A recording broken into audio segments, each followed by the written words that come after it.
Boa noite. Então nós vamos continuar o nosso estudo do Evangelho de Mateus, né?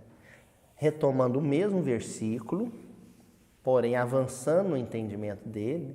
Então nós estamos estudando Mateus capítulo 11, o versículo é o 27. Nessa passagem cheia de versículos famosos, né? E esse é um deles, um versículo desafiador, é um versículo difícil porque ele é cheio de detalhes, então a gente procura, dentro das possibilidades, não deixar escapar nada. É claro que nós sabemos que em esferas superiores, né, com a espiritualidade especialista mesmo, com o coração mais apurado para o entendimento do Evangelho, eles conseguem cavar mais fundo. A gente vai até onde dá, né? Só que dentro dessas possibilidades que nos é favorável ao entendimento, às vezes é melhor a gente se deter algumas semanas no mesmo versículo do que deixar para trás elementos que já podem ser compartilhados, né? Então a gente fica pensando, quando é que a gente vai poder estudar novamente o Evangelho de Mateus nessa vida física, né? Com esse registro? Dificilmente isso vai ser possível, estudá-lo nesse grupo novamente, porque é um livro que vai demandar aí algumas décadas para ser completado. Então, estou só justificando para o pessoal de casa, o pessoal daqui, por que a gente está se delongando tanto, e já vou afirmando de antemão que agora é oficial, o que eu desconfiava agora é oficial. Esse versículo vai até a semana que vem. Então, nós vamos ficar 3 semanas no mesmo versículo. O que a gente estudou a semana passada? Nós estudamos a palavrinha entregues. E vimos que o sentido dela, recorrendo ao seu radical grego, né, a sua raiz grega, é no sentido de confiado. Então Jesus está afirmando que Deus confiou todas as coisas a ele.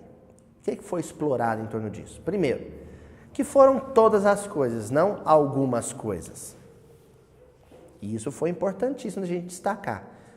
Pelo seguinte, a gente acha, seu Adel, Ana Paula, que algumas coisas são da jurisdição de Jesus, outras não.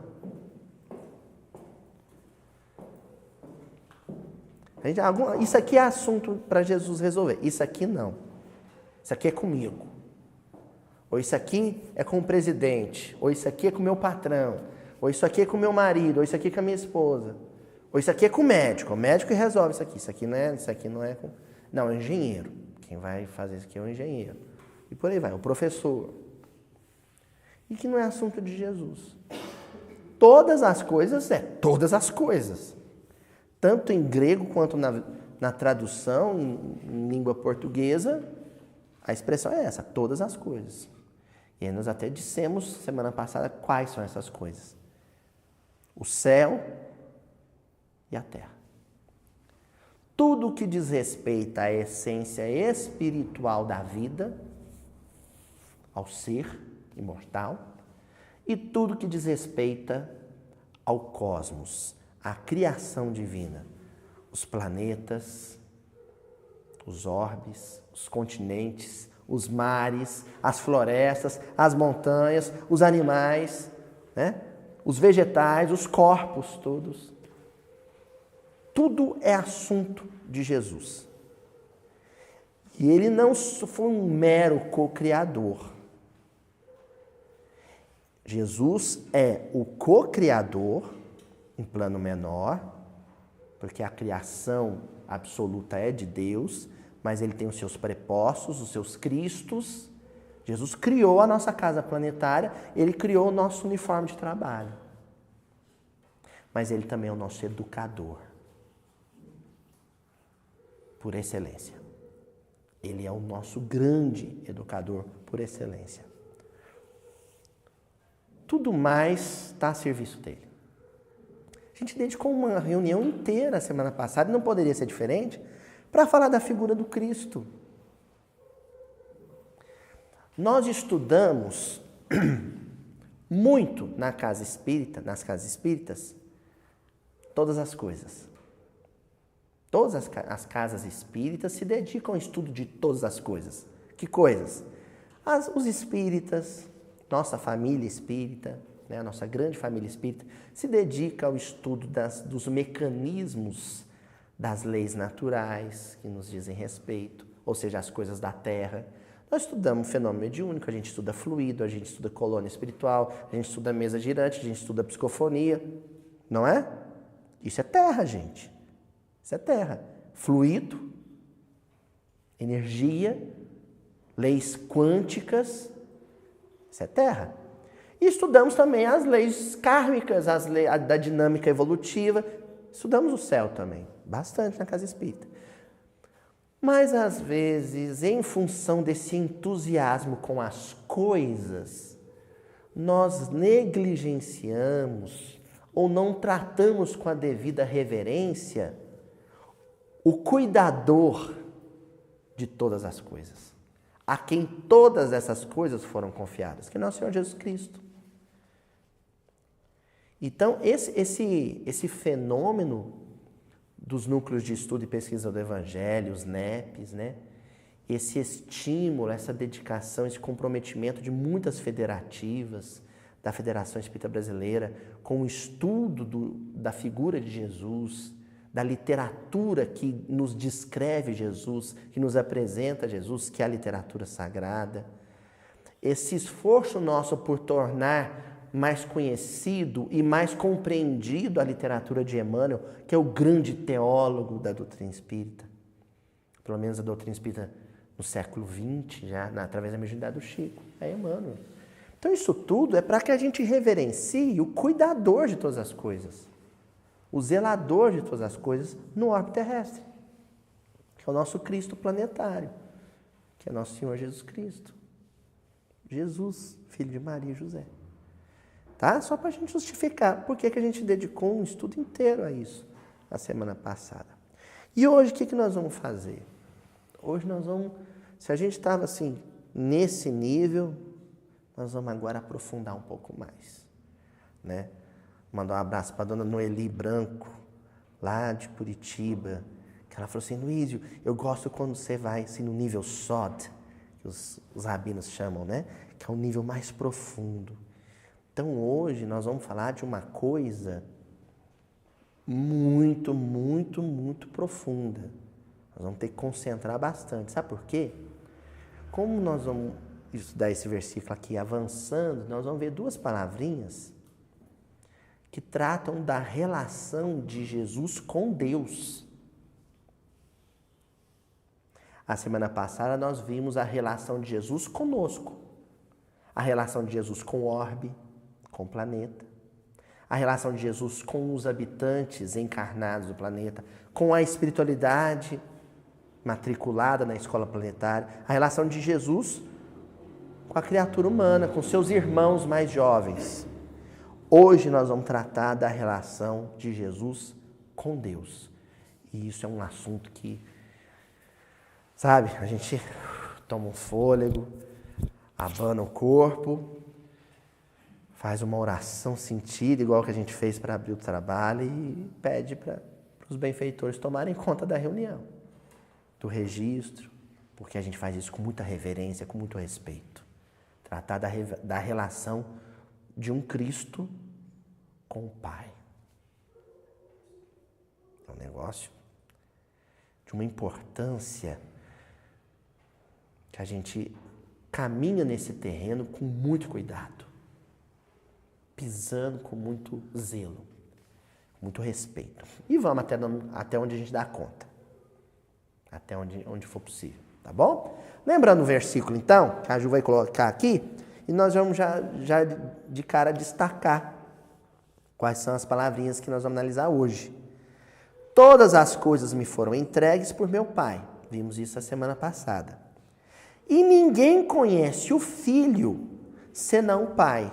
E ninguém conhece o Pai senão o Filho. E aquele a quem o Filho quiser revelar. As duas palavrinhas que nós vamos analisar em par hoje é Filho e Pai. E aqui não é qualquer filho. Nós vamos falar especificamente do primogênito da família humana na Terra. primogênito, o irmão mais velho, o cuidador, o zelador dos seus irmãos mais novos, mais jovens, mais imaturos, mais infantis, mais carentes, mais indecisos, mais necessitados de orientação. Nós vamos falar da relação desse irmão com o nosso pai. Como é que é a relação dele com o pai?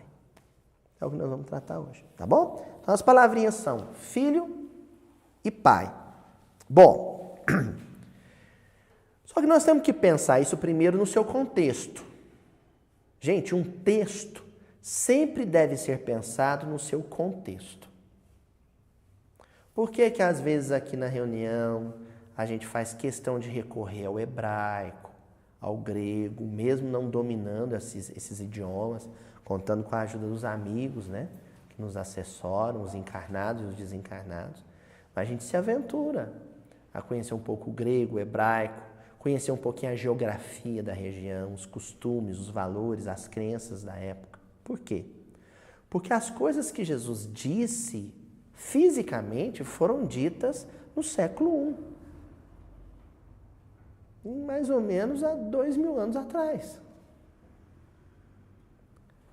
Então elas têm que ser pensadas primeiro no seu contexto, aí a gente entende os detalhes, as nuances, sabe, os pormenores, fica mais senhor da situação interpretativa, da circunstância interpretativa, aí a gente fica seguro para fazer o que interessa aqui, que é pegar isso e trazer para cá. Trazer para o Uberaba no século XXI, para o Brasil no século XXI, para a Terra no século XXI. Tá ok? Como é que era essa relação filho e pai no século I? Na Palestina do século I? Como que era? Em que ela se pautava? Bom, primeira informação importante, a relação do pai com o seu primogênito, ela era a parte da relação do pai com os demais filhos. Então, o pai amava todos os filhos, mas o primogênito, ele mantinha com o pai uma relação mais complexa. E por uma razão simples. Na tradição do povo hebreu, tudo que fosse primeiro, que fosse premissa, era consagrado a Deus, era entregue a Deus em oferenda, em oferta. Então, se eu fosse um cultivador de trigo, um agricultor, tivesse uma plantação, uma lavoura de trigo, quando chegasse a primeira colheita, quando chegasse a época da colheita, os primeiros bagos, os primeiros frutos, os primeiros grãos que eu colhesse, eu pegava aquilo e levava no tabernáculo, na época ainda da grande tenda, ou depois no templo de Jerusalém, e consagrava, entregava para Deus. Era a premissa. Era a primeira colheita. Isso é de Deus. Eu devo isso a Ele, porque sem Ele eu não teria colhido. Se eu fosse um pastor, quando chegasse a época da Páscoa, dos meus filhotinhos, das minhas ovelhinhas, o mais velho, o que nasceu primeiro, tem a turminha aí, não tem a turminha dos filhotinhos? Qual que é o mais velho? O machinho mais velho e que não tivesse nenhum defeitozinho. Não podia ter uma manchinha, um pelinho raspado, não podia ter uma patinha torta, nada. Então, o machinho mais velho, que nasceu primeiro e que não tivesse defeito. Esse eu não ia tosquiar, nem ia bater para o meu consumo. Esse eu ia entregar para o templo. É o primogênito, o mais velho. Quando chega na minha prole, na minha família, na minha descendência, dos meus filhos, o mais velho, o primogênito, também não me pertence. Ele pertence a Deus. Isso é simbólico, viu, gente? Isso é costume, isso é cultura. Sempre que a gente vai lidar com cultura, costume, com valores culturais, a gente tem que ter um olhar um pouco mais antropológico. Sei que ninguém é antropólogo, mas a gente tem que pensar coisas sem julgamento. Ai, que absurdo, só consagrava o primeiro. Não, existe uma simbologia. Por que o primeiro pertencia a Deus de uma maneira mais íntima? Por quê? Porque quando eu morresse, como patriarca, como pai, se eu faltasse por algum motivo, quem assumiria todo o clã e conduziria, lideraria todo o clã, seria ele. Na minha falta, ele é o suplente. Ele assume como pai, como patriarca, como líder de todo o clã. Entenderam? Então ele é o ungido da família. O pai chama, meu filho, você nasceu primeiro, você é o mais velho. Isso a gente herdou, não é? Ó, se eu faltar amanhã, você assume. Você cuida. Cuida do quê? O que é isso? Cuidar do clã. Quando a gente pensa no clã, que é uma grande família, né? Eram sempre famílias com dezenas de filhos. Então, quando a gente pensa nesse clã, a gente tem que pensar nos costumes, nas crenças, nos valores, nos ideais daquele clã, naquilo que eles acreditam, na visão de vida que eles têm. Mas também nós temos que pensar no patrimônio do qual ele ia ter que zelar. Porque sem o patrimônio não tinha sobrevivência. Por exemplo, para uma tribo nômade, como por exemplo era a tribo antes da divisão em 12 tribos, né? Era quase que uma tribo só. Na tutela de Abraão, eles viviam das ovelhas. Eles eram nômades, não era a terra por enquanto, era o rebanho. O rebanho era a garantia de sobrevivência. Se todo o rebanho morresse, desse uma praga lá, matasse o rebanho todo, o clã morria junto. Porque sem aquilo, não sobrevivia.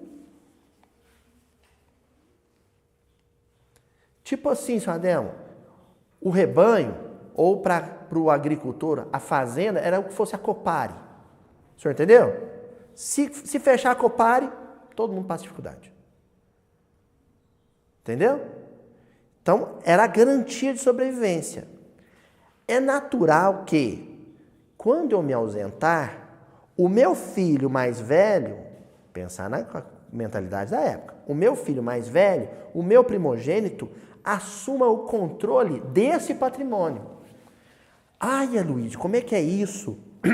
O filho mais velho, então, ele herdava sozinho? E os irmãos? Ele herdava sozinho? Os irmãos? Olha como é que funcionava a regra. O filho mais velho ficava com 2/3 de todo o patrimônio. E os demais ficavam com 1/3. Olha como é que funcionava. Poderia dividir em 2 partes. Certo? Poderia dividir em 2 partes. O filho mais velho ficaria com uma parte e o resto... Não, ele tem que ficar com uma parte maior. Por que é importante que ele fique com uma parte maior? Porque ele é a garantia de sobrevivência de todo o clã. Se os filhos mais jovens fizerem besteira e perderem o que herdaram, eles perdem um pedaço, mas o pedaço menor. Entenderam a lógica? Então ele ficava com 2/3. Isso é assim que usa, né? Não. Sim, entre os beduínos, talvez. Entre aqueles que têm uma relação mais direta com a terra, talvez, senhor Adelmo. Sim, algumas tribos beduínas do deserto, que ainda sobrevivem do rebanho, ou sobrevivem... Talvez. O que ainda persiste lá e é muito forte é a relação deles com a terra. Se o senhor pegar aqui 10 milhões de reais, 15 milhões de reais, e chegar lá para comprar um sítiozinho de 5 mil metros quadrados, o senhor não compra. Se o senhor oferecer 50 milhões de reais, é capaz que o senhor não consegue. Porque a terra, e isso faz parte da mentalidade oriental, ela nunca é vendida, ela é sempre transmitida de pai para filho. Você não consegue comprar. Se você não deu conta de ficar, você arrecada aquela terra de volta. Isso, devolve, né? Então tem todas essas nuances assim da relação deles com a terra. Até porque, gente, uma coisa é você pensar em terra no Brasil. Outra coisa é você pensar em terra na Palestina. Sabe? Eu vi lá, eles abrem qualquer quintalzinho, planta fruta, eles não vão no mercado comprar fruta. Sabe? Qualquer quintalzinho planta fruta para a família consumir. Lá não tem lavoura. Igual a gente vê um mar de soja, isso não existe lá. Não existe. É muito deserto, um território pequeno. Então a relação com a terra é diferente da nossa. Isso ajuda a gente a entender aqui hoje. Completamente. Porque essa terra ela é tão importante para o clã que ela é transmitida para a descendência aos poucos. Na nossa cultura ocidental, se o pai morrer hoje, pronto. O advogado vai lá, fez o inventário, pronto. A família já pega tudo, o filho fica com tudo. Lá não. Então, o que acontece? Você vai herdando a terra mais ou menos em 3 etapas. Como é que funcionam essas 3 etapas? Primeira etapa do processo de herança. O dia que seu pai te põe para trabalhar com ele. Põe todos, os filhos todos. O filho sempre herda primeiro do pai, sabe o quê? O ofício. A profissão. Então vamos lembrar do Paulo Estevão? Paulo. Quando tudo deu errado para ele, o que ele voltou a fazer? Tecelão. Porque o rabino, ser doutor da lei, era uma atividade secundária. É um negócio a mais. Mas na base dele, educacional, na formação de Paulo, foi a tecelagem. Ele era tecelão, ele aprendeu com o pai dele a ser tecelão. A primeira coisa que você herda é a profissão com o pai. Então, deu lá o bar mitzvah, 13, 14 anos, a filharada vai tudo com o pai para a oficina, vai tudo com o pai para a lavoura, aprender a cuidar da terra, aprender a cuidar do rebanho, aprender a fazer tecido, fazer telha, tijolo, que for a profissão da família. Então ele vai trabalhar com o pai. Nessa fase, os filhos, eles têm um status dentro da propriedade ou dentro do patrimônio de servos. Estamos começando a entender o versículo. No começo, é servo. Você trabalha na propriedade do pai do jeito que os empregados trabalham. Entendeu, Sadão? Junto com todo mundo. Porque você tem que saber fazer tudo na empresa. Olha que lógica. Não adianta ser dono. Ser dono de um rebanho. Você tem que saber fazer tudo que um pastor faz. Tosquiar, levar para o pasto, trazer do pasto, levar para beber água, brigar com o coiote. Você tem que saber fazer tudo. O pai do Paulo, lá no Paulo Estevão, já era um administrador. Ele já não mais fazia tapete. Só que ele sabia fazer. Os filhos tinham que saber fazer também. Essa é a primeira fase. Na segunda fase, aí isso é algo que compete um pouco mais, a princípio, ao primogênito. O filho passa a administrar com o pai. É uma fase em que o pai já está mais idoso, então o filho administra o patrimônio junto com o pai. Passa a ter 2 donos. Vocês entenderam? 2 patrões. O filho mais velho e o pai. E vai permanecer assim até chegar à terceira fase. Qual que é a terceira fase? O pai morre. Aí pronto. O primogênito sabe fazer tudo que os servos fazem, porque ele já foi servo dentro da empresa do pai. Ele sabe administrar, porque ele passou alguns anos administrando junto com o pai. Agora o pai faleceu, a primogenitura é dele, é feita a partilha dos bens segundo esse princípio, 2/3 para o filho mais velho, 1/3 para os outros, para os demais. Porém, para o resto da vida, os irmãos mais novos estão atrelados, vinculados ao primogênito, com o mesmo vínculo de reverência e respeito que tinham com o pai. Estão entendendo, por exemplo, na vida doméstica de Jesus, por que os irmãos mais jovens de Jesus tinham birra com Jesus? Estavam bronqueados com Jesus, chateados com Jesus? Kardec comenta no Evangelho segundo o Espiritismo, eles não o entendiam, não o compreendiam. Por quê? Pelos princípios da tradição do povo hebreu, quem era o primogênito da casa? Quem devia estar cuidando da oficina? Jesus. Era para Jesus ser patrão. Ele preferiu ser empregado na empresa de pesca de Pedro em Cafarnaum. Ele abandonar a cidade do pai, onde o pai tinha uma oficina de carpintaria, isso era uma afronta para a tradição. Ele deixa Nazaré, vai para Cafarnaum e vai ser empregado lá, funcionário de Pedro. Pedro era patrão dele.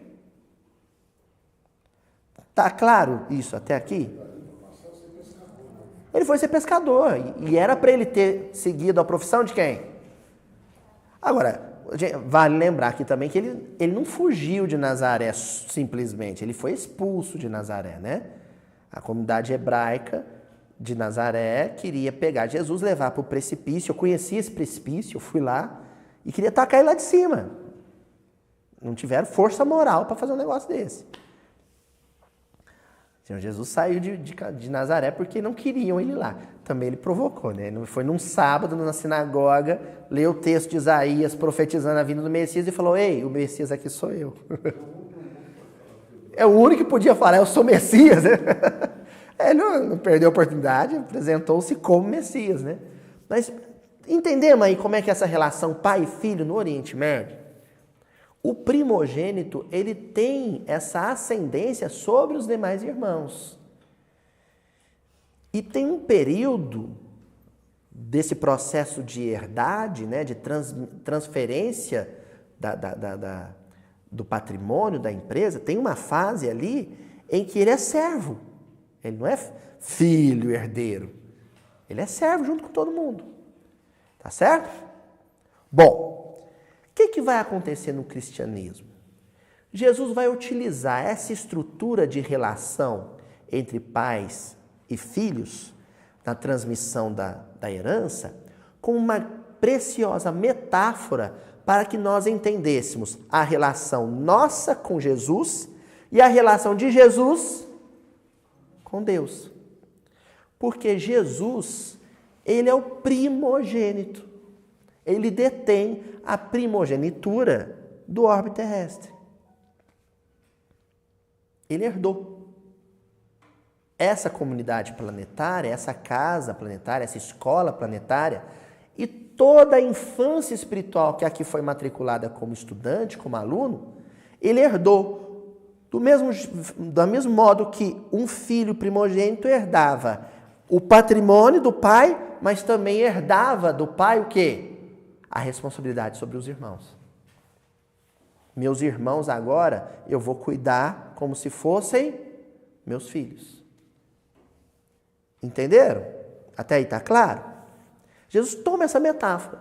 Fala, olha, eu administro com Deus, porque Deus nunca vai morrer. Então, herdar o universo de Deus, os Cristos, nunca vão herdar. Deus é eterno. Agora, eles vão permanecer sempre, e cada vez com mais potencial, com mais possibilidades, nessa condição de co-criadores, de copatrões. Entenderam? Então, Jesus falou assim, eu herdei a terra numa segunda fase, numa segunda etapa. Eu cuido da terra com Deus. Eu administro a terra com Ele. Eu sou primogênito, eu tenho essa primogenitura. Então, às vezes soa, para o mau entendimento nosso, meio estranho assim Jesus dizer, por exemplo, a famosa frase, eu e o Pai somos um. Fica parecendo uma coisa meio vaidosa, assim. Como assim? Jesus está se chamando de Deus? Não. O que ele está dizendo? Eu governo com Deus. Seria vaidade se ele dissesse, quem governa sou eu. Eu sou o governante da terra. Isso nunca foi dito por Jesus. Ele governa com Deus. Ele é rei com Deus. A paternidade é de Deus. Mas a primogenitura é de Jesus. Tá certo? Paulo retoma esse tema. Então aqui, nesse versículo que nós estamos estudando hoje, Jesus está tratando disso. Ele está tratando desse governo, dessa autoridade que ele tem sobre o orbe terrestre com Deus. Tudo que Jesus decide na terra, ele decide com Deus. É claro que para a gente fica tentando entender Jesus em reunião com Deus, a portas fechadas, né? Gente, um espírito dessa envergadura, um Cristo, com esse nível de excelência espiritual na sua relação com Deus, ele confunde já o pensamento dele com o de Deus, porque ele está tão imerso na graça divina, no amor de Deus, que quando ele ama, é Deus amando. Quando ele sorri, é Deus sorrindo. Quando ele socorre, é Deus socorrendo. É disso que está tratando o versículo de hoje. E Paulo retoma esse tema. Ele retoma esse tema lá em Colossenses, no capítulo 3, versículo 24, quando ele diz assim: sabendo que receberão do Senhor a recompensa da herança. É a Cristo, o Senhor, que vocês estão servindo. Olha o que Paulo está dizendo. Primeiro, vamos por parte, que aqui é profundo. Sabendo que receberão do Senhor a recompensa como herança. Os irmãos mais jovens vão herdar herança também? Sim, 1/3. Que equivale a dizer, nós também nos responsabilizaremos também por coisas, só que em escala menor. Nenhum de nós, por hora, vai herdar a responsabilidade de um orbe. Isso são os 2/3. Isso aí é a grande herança.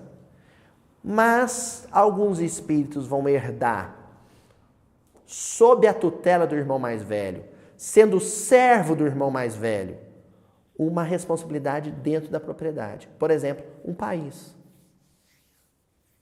uma escola, uma sala de aula, uma família, uma comunidade religiosa, um estudo miudinho. Então nós vamos recebendo responsabilidades em menor escala. Nunca esquecendo que os irmãos mais jovens herdam parte, esse 1/3 da propriedade, essa porção menor da propriedade, mas sempre na condição de servos do irmão mais velho. O irmão mais velho tem ascendência. Então é complicado, vamos pensar no movimento espírita, vamos tratar das coisas mais simples, para não tratar das mais complexas. Eu poderia tratar aqui de família, por exemplo, mas é complexo demais. Isso demandaria um estudo só. Mas pensando em coisa mais simples, por exemplo, gestão de casa espírita, ser dirigente de uma reunião, né? O repaz, né, Cris? A evangelização, com a tia Adriana. Então, a gente, pensando nisso, você nunca pode falar, eu sou o gestor. Não. Nós temos que, em escala menor, assumir a postura que Jesus assume. Eu sou gestor com Cristo. Com Cristo. Logo, para que eu seja de fato e não de boca gestor com Cristo, eu tenho que estar muito afinado, muito sintonizado com tudo que ele faria. Eu não posso fazer nada sem antes perguntar, se nesse momento ele estivesse aqui, o que ele faria? Era assim que Pedro pensava, por exemplo, em relação a André. A primogenitura na família deles era de André, e André era o irmão mais velho.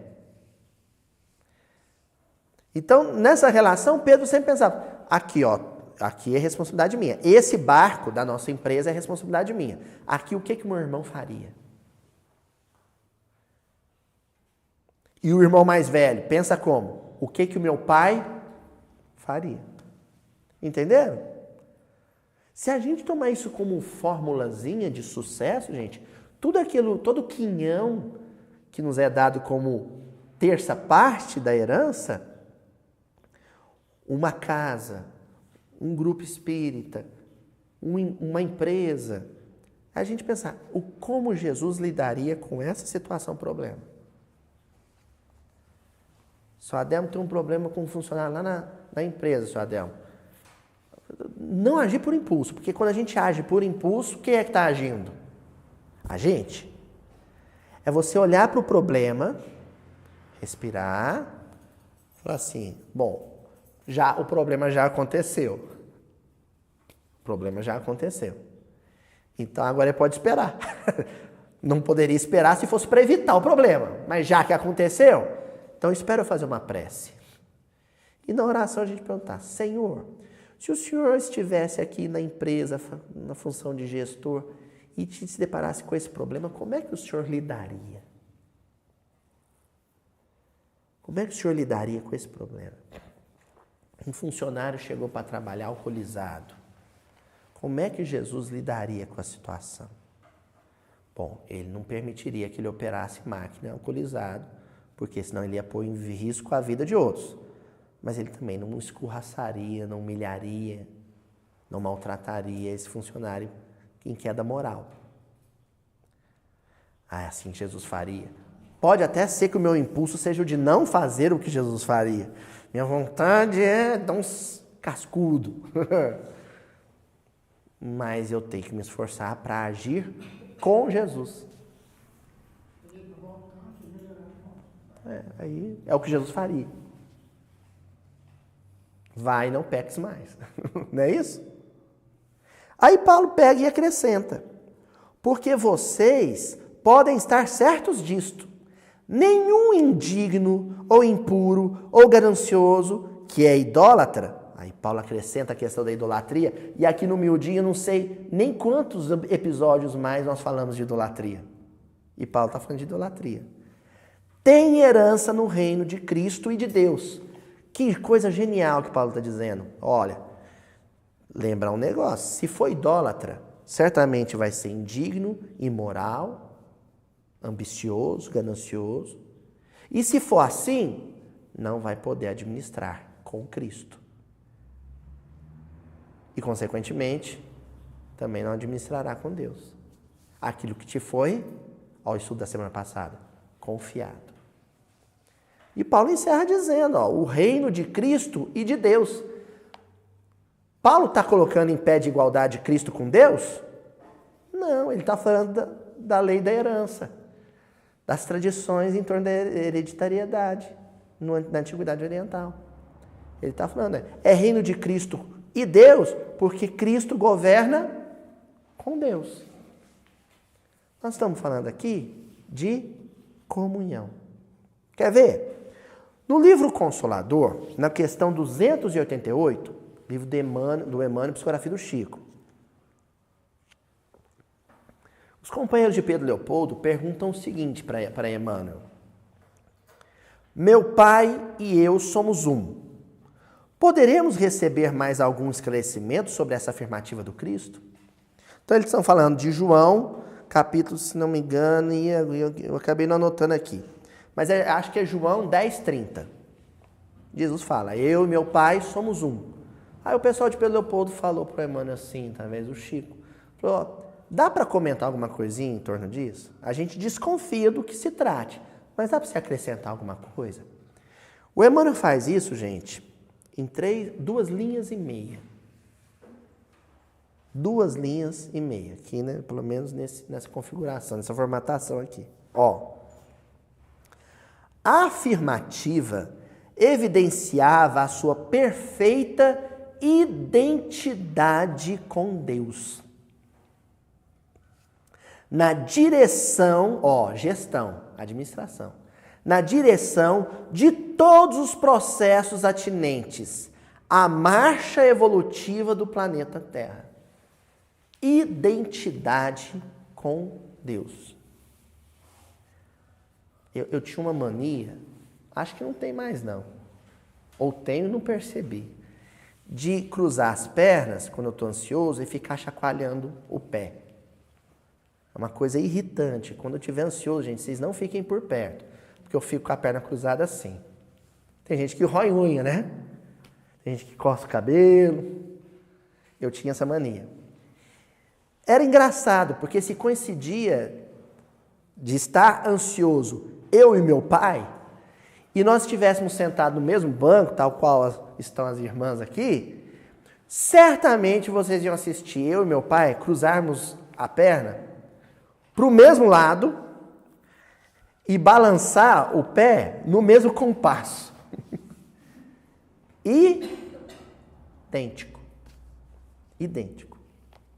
Então, o que existia ali nesse cacuete era um processo de identificação. Eu reproduzia de uma maneira muito parecida, muito similar, para não dizer idêntico, se não for possível dizer isso, um comportamento que era do meu pai. Alguma coisa a gente assimila isso por herança genética mesmo. Outras coisas é na convivência. Então faz muito tempo, gente, quando eu estou dizendo tem muito tempo, isso se perde na noite dos séculos, né? Anterior à criação do orbe. Faz muito tempo que Jesus convive mais com Deus do que com as criaturas. Convive com Deus? É. Jesus está em relação com as criaturas, com seus irmãos, com os outros seres, ocasionalmente. Ocasionalmente. Quando ele estava encarnado, por exemplo, ele se relacionava com Pedro quando estava na casa de Pedro. Mas quando ele foi preso, ele foi se relacionar com Herodes. Agora, com Deus, ele estava o tempo todo. Nesse processo de convivência permanente, ininterrupta, com Deus, vai se fortalecendo no psiquismo de um Cristo desses, o processo de identificação com Deus. Por isso que ele vai dizer, quando vedes a mim, é a Deus que vedes. Quem vê a mim, vê ao Pai. Está vendo? Quem vê o comportamento de Jesus, está vendo Deus. Fala, Toizinho. A conexão, né? Direta. Exatamente. Conexão, sim, sabe? Um Wi-Fi assim super potente, sabe? Que liga Jesus a Deus. É uma coisa que não precisa. Aí onde cai a pergunta, né, Toizinho? Não é onde está Deus, a pergunta é onde Deus não está.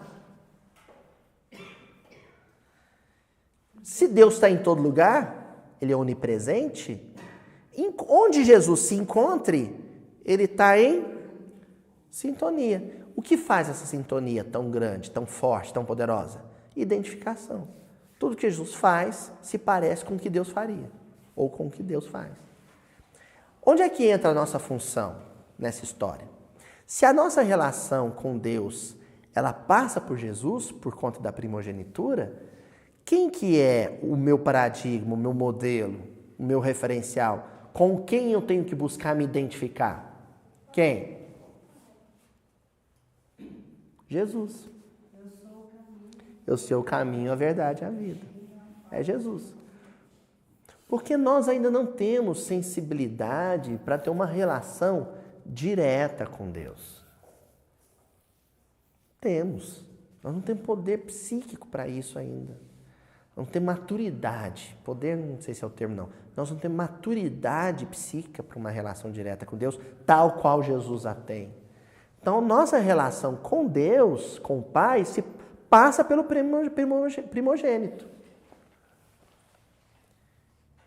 Isso justifica um estudo do Evangelho. Por que é tão necessário, tão importante estudar o Evangelho? Igual a gente faz, nos moldes do que a gente faz. Estudando versículo, estudando... Por quê é tão importante? Para que a gente conheça Jesus. Conheça mesmo. A gente saiba todas as saídas de Jesus, saiba direitinho como ele lidou com tudo na vida dele, com problema de família, problema na profissão. Jesus teve problema na profissão, gente.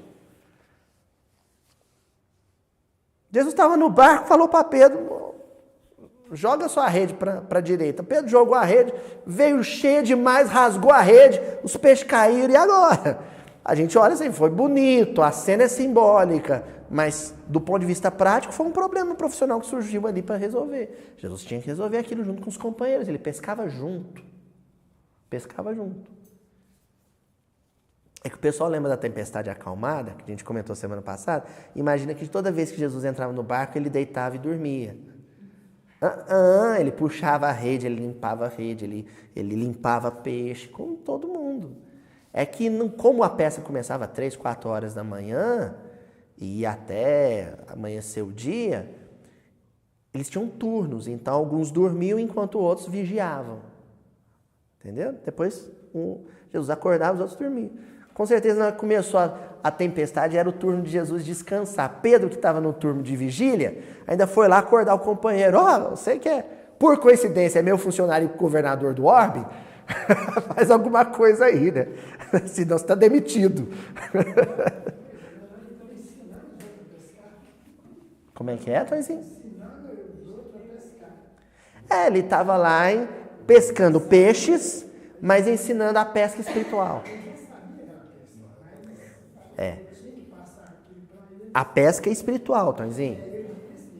A pesca prática, Pedro já sabia. O que ele não sabia perceber na prática profissional, alguma coisa maior. Então, nesse sentido, Jesus, primogênito, o irmão mais velho, estava ali orientando os irmãos mais jovens. Entendeu? Exatamente. Então, aqui o Consolador enfatiza isso. Identificação. Identidade. Adão, personagem simbólico na tradição bíblica, ele é criado à imagem e semelhança de Deus. Depois ele se desfigura, né? Ele perde essa identidade com Deus, essa semelhança com Deus. Aí o que Paulo vai trazer nas suas epístolas é que Jesus é o novo Adão. Esquece aquele primeiro. Aquele se desfigurou. Vamos dar um novo modelo, um novo protótipo. E aí reencarna Jesus. Então Jesus, já estou até vendo os comentários, porque eu disse que Jesus reencarnou. Sim, Jesus reencarnou. A encarnação dele na Terra não foi a primeira encarnação desse Espírito. A gente só não sabe como é que foi antes, mas aqui foi uma nova experiência. O pessoal vai lá e comenta, Jesus falou que Jesus reencarnou, que ele passa por provas e expiações. Não disse isso, né? Mas Jesus reencarna aqui na Terra para ser paradigma, para ser um referencial. Por que ele é referencial? Porque ele é a imagem e semelhança de Deus, é a identificação completa, perfeita. Então você olha para Jesus, porque é olhando para Jesus que você conhece o rosto de Deus, a face de Deus. É claro que eu já estou vendo também os literais dizendo, então Deus tem barbinha, cabelinho no ombro, nazareno. Não, é a face espiritual. O amor de Deus está espelhado no amor de Jesus. Na maneira como ele lidava com a prostituta, como ele lidava com o soldado romano que o espancava, como ele lidava com os irmãos que não compreendia. É Deus. Jesus era o sopro, o hálito vivificador de Deus passeando pelas vielas de Cafarnaum. É isso.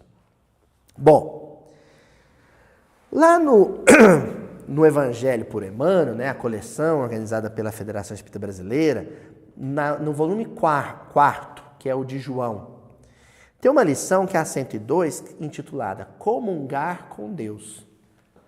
Esse processo de identificação como um processo de comungação ou de comunhão. Não tem essa tradição bonita, linda, né? Ritualística na Igreja Católica, de comungar, não é isso? Então, esse processo de receber o corpo do Cristo é receber a identidade do Cristo. Ele é o nosso alimento, ele é o nosso pão. A identidade do Cristo, o perfil psicológico do Cristo é que deve alimentar e nutrir a nossa psicologia. Isso é receber o corpo de Cristo. É o corpo psíquico, não o corpo de carne, né? E nesse processo de elucidar a questão da comunhão, Emmanuel começa dizendo assim: a fidelidade a Deus e a comunhão com seu amor são virtudes que se completam, mas que se singularizam no quadro de suas legítimas expressões. Aqui em Minas, o Emmanuel estaria dizendo, uma coisa é uma coisa e outra coisa é outra coisa. Uma coisa é fidelidade a Deus, outra coisa é comunhão com Deus. Mas essas duas coisas distintas também são a mesma coisa. Hã? Vamos lá? Então preste atenção. Fidelidade pressupõe um acordo, um pacto. Você vai na operadora de celular, contrata um serviço da operadora de celular e assina com eles, via telefone, um contrato de fidelidade. O que isso quer dizer? Que se nesse período você tentar romper o contrato, você está violando uma regra legal. Vai pagar um preço por isso. Então, todos nós, quando reencarnamos, nós assinamos um compromisso de fidelidade com Deus. Eu estou falando especificamente a circunstância da encarnação, porque é nela que nós vamos ser testados, né? É nela que a nossa fidelidade vai ser testada, vai ser posta à prova. Se a gente rompe esse pacto de compromisso, de fidelidade com Deus, nós pagamos um preço por isso. Vou dar um exemplo. Eu reencarnei, recebi um corpo, e nesse corpo está agregado uma mão, certo?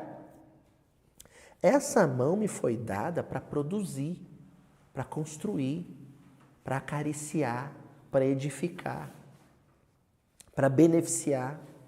Se eu uso essa mão para ferir, para humilhar, para estender o dedo, para massacrar, para golpear, eu rompi um pacto. Eu não fui fiel.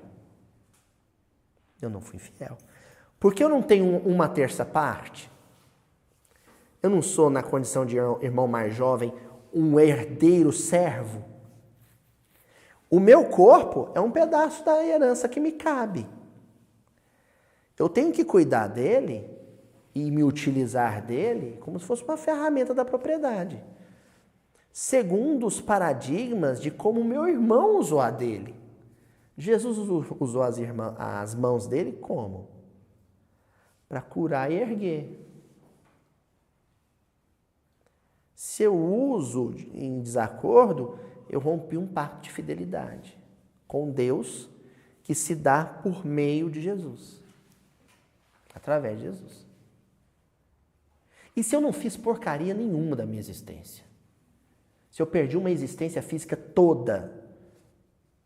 Se eu devolvo o corpo para a terra, para a natureza, e eu não fiz nada que fosse dignificante com esse período em que eu me utilizei desse bem do planeta, que é um corpo físico, é um bem, uma máquina perfeita, eu chego no mundo espiritual na condição de infiel. Eu fui infiel a um compromisso. É a parábola dos talentos, bem lembrado, Sadel. Isso é fidelidade com Deus. Agora vamos imaginar positivamente o contrário. Tudo que me foi confiado, da parte que me cabe, né, em toda a obra divina, eu me utilizei bem de tudo. Nunca usei a minha boca para ferir e humilhar ninguém. Nunca usei minhas mãos para machucar ninguém. Só usei a boca, as mãos, os pés, os olhos, o ar, a família, a profissão, a roupa, o carro, tudo que me foi confiado. Eu só usei para gerar alegria, felicidade, bem-estar e conforto para os meus semelhantes. Eu era incapaz de chupar um picolé e jogar o papel e o palito na calçada. Olha, onde nós fomos, hein? Eu fui fiel em tudo. Se eu fui fiel em tudo, então nós estamos falando agora de um outro processo. Comunhão com Deus. A fidelidade a Deus gera a comunhão com Deus. O que é essa comunhão com Deus? Deus segue uma regra que o meu patrão, lá onde eu trabalho, segue à risca. Ele diz assim para os companheiros lá: sabe qual que é o prêmio por você trabalhar bem? Mais trabalho. Demonstrei fidelidade a Deus nos mínimos detalhes. Sabe como é que eu vou saber que Deus está satisfeito com a minha fidelidade? Quando Ele firmar comigo comunhão. Quando Ele passar para mim responsabilidades. Cuidado de muitos. Olha, você já demonstrou maturidade. Então agora você vai cuidar de um grupo de irmãos para mim. Dos meus outros filhos que são seus irmãos. Você demonstrou ser mais maduro que eles. Então, se Jesus é o seu primogênito, você vai ser o primogênito deles. É a maior glória, a maior alegria. Porque tem gente que pensa, se eu for fiel a Deus, a glória é morar numa colônia. Tem espírita que fala assim, eu vou para as tarefinhas, aí tudo num diminutivo, né? Espírita adora um diminutivo. Então, eu vou para as tarefinhas, cuidar dos meus irmãozinhos, para eu merecer uma casinha lá na colôniazinha. Não! Espírito superior, gente, a Ismael e o Alfredo. A Ismael e o Alfredo é um casal na obra do André Luiz. Que sabe onde eles quiseram montar a mansão espiritual deles? Nas trevas. Foram para lá. Cuidar dos irmãos. Uma mansão transitória, uma casa de acolhimento.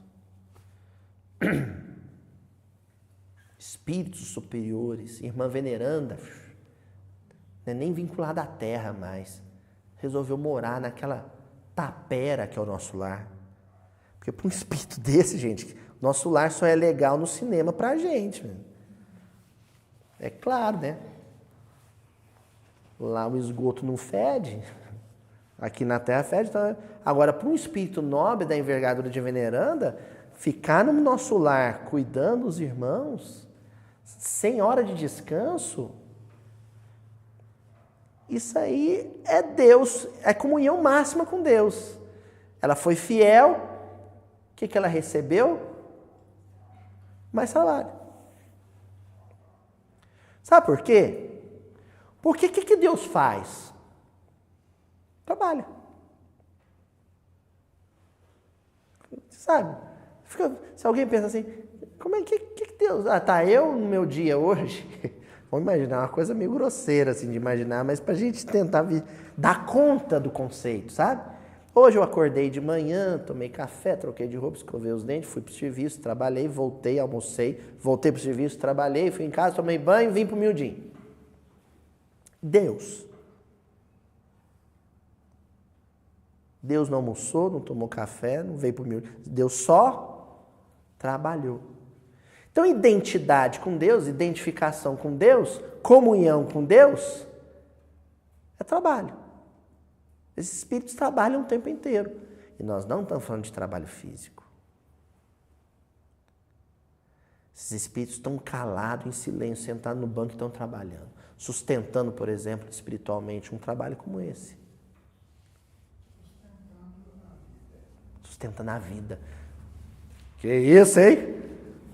Que comunhão com Deus que é essa? Sustentando a vida. Então, um benfeitor, né, como o Sonor Abreu, por exemplo, amigo querido aqui do nosso grupo, ele está aqui em pé, sentado, de braço cruzado, às vezes, está trabalhando, está sustentando a reunião. Pulsando amor, cintilando amor. Isso é trabalho. Sustentando a vida. Então, Emmanuel pega e diz assim... Jó foi fiel a Deus quando afirmou no torvelinho do sofrimento, ainda que me mate, nele confiarei. E Jesus comungou de modo perfeito com o amor divino quando acentuou, eu e meu Pai somos um. Livro de Jó. Aquilo é fidelidade a Deus. Na circunstância mais difícil, no torvelinho do sofrimento. Lembra o diálogo dele com o demônio, né? Os amigos ficavam tentando ele, né? Os amigos, desiste, joga a toalha, bate no tatame. Então, o Jó, perdeu a família, primeiro perdeu a propriedade, perdeu a saúde, perdeu tudo. Ainda assim, vocês podem fazer o que for, eu confiarei em Deus. Ele, de vez em quando, no livro, ele até dá umas derrapadas na casca da banana, assim, será que Deus me abandonou? Aí toma um fôlego, não abandonou nada, então não vou abandonar ele. Ainda assim confiarei em Deus. Isso é fidelidade. Jesus já estava no outro nível.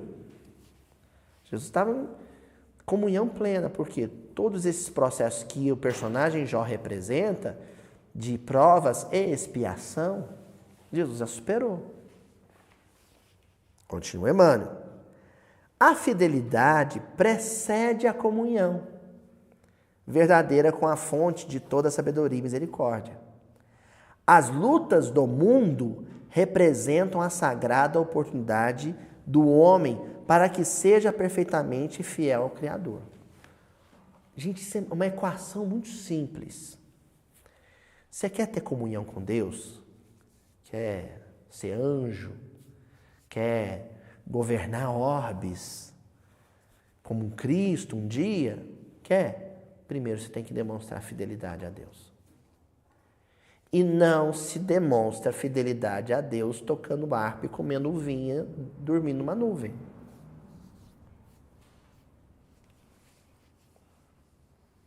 Tem um benfeitor espiritual na minha vida que dizia uma frase bonita sobre essa questão de como é que a gente demonstra fidelidade a Deus. Sapateando na tábua da beirada. Um espírito protetor, um espírito amigo. Só tem que ir para a tábua da beirada. É ali, ó. Se você dançar cancã, sabe dançar cancã? Sabe? Fazer o padedê na tábua da beirada, demonstrou fidelidade a Deus. É isso. Tem que ir para o campo de prova. Tem que ser testado. Que pessoa no mundo pode dizer, eu sou um sujeito zen? Se ele nunca enfrentou um engarrafamento. Ele só vai poder dizer isso depois que ele passou por um engarrafamento e não meteu a mão na buzina. Estava vindo aqui hoje. Estava vindo para cá, atrás de um carro, o sujeito estava andando a 20 por hora. E a gente atrasado para vir para cá. E eu comecei já, a mão começou a ficar inquieta, e eu comecei a dar umas dicas para a Ju e para minha mãe de que eu ia fazer o delito. Comecei a dizer, acho que ele não está vendo que eu estou aqui atrás, né? Avisa ou não avisa que eu estou aqui? Como é que a gente avisa? Que bibi é essa buzina evoluída sua, não tá tirando a minha pé! A minha é assim, ó, sai da frente! Se você não encontrou, indo para uma tarefa, atrasado para chegar nela, um sujeito que anda vagarosamente a 19,5 km por hora, você não tem condição de você falar se foi ou não foi fiel, por exemplo, ao compromisso de ser calmo. Esse é um compromisso com Deus. Está no nosso contrato com Ele, no nosso pacto. Já pensou? Mas com certeza não seria, Dom João, porque o Tonzinho, ele é, né, o papaléguas. Né? Mas já aconteceu coisa parecida, né? Já aconteceu. Eu me lembro do meu amigo, o Gilberto Costa Vale, querido amigo lá do Aurélio Agostinho, que quem conhece ele, né, Euridice, sabe que é um sujeito calmo, extremamente calmo. Eu lembro do Gilberto me contar que uma vez ele bateu no carro de alguém e a pessoa desceu muito raivosa. Ele confessou, falou, eu estava errado, Luiz, eu barbeirei. E a pessoa desceu muito raivosa e ele desceu muito calmo, como é muito da natureza dele. Quem conhece ele sabe disso, né, Adriano? Então ele desceu muito calmo e ele foi acalmando a pessoa. Foi acalmando a pessoa. Quando foi, acalmou, resolveu o problema, deu o telefone, eu pago o conserto do senhor e tal. Quando foi na semana seguinte, na sexta-feira, O comentário do Evangelho Não Centro era do Gilberto e era sobre a paciência. E quando ele foi fazer o comentário do Evangelho, adivinha quem estava sentado no banco do centro, indo lá tomar um passe? O rapaz.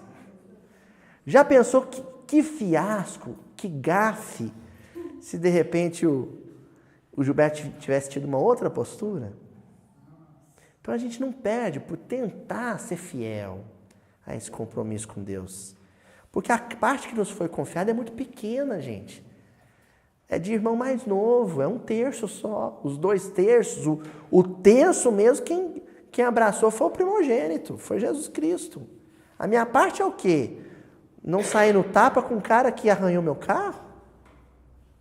Sabe? É um quinhãozinho, um torrãozinho de terra muito pequeno que a gente recebeu como confiança, em confiança. Dá para fazer uma coisinha melhor com isso.